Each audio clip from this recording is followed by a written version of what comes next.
खबर शामिल करेंगे हरीपुर से ENN न्यूज़ नुमाइंदा नासिर अमीन की। IG जेल खाना जात खैबर पख्तूनख्वा सादत हसन और AIG रेहान खटक ने सेंट्रल जेल हरीपुर का दौरा किया।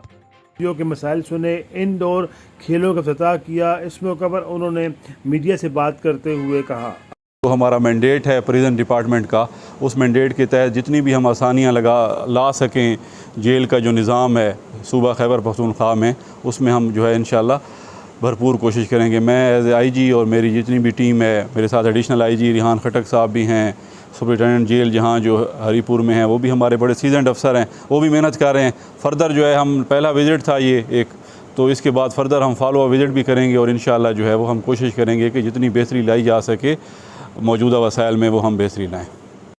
जेल के अंदर जेल इंतजामिया की जानब से तमाम शोबों में बेहतरीन इंतजाम पर इत्मीनान का इज़हार किया। 1500 नए भर्तियों, जामा सिस्टम की फहाली और सिक्योरिटी सिस्टम को मज़ीद बेहतर करने के अज़्म का इज़हार किया, जबकि ड्यूटी और गारत के मसाइल को जल्द हल कराने की यकीनदहानी कराई।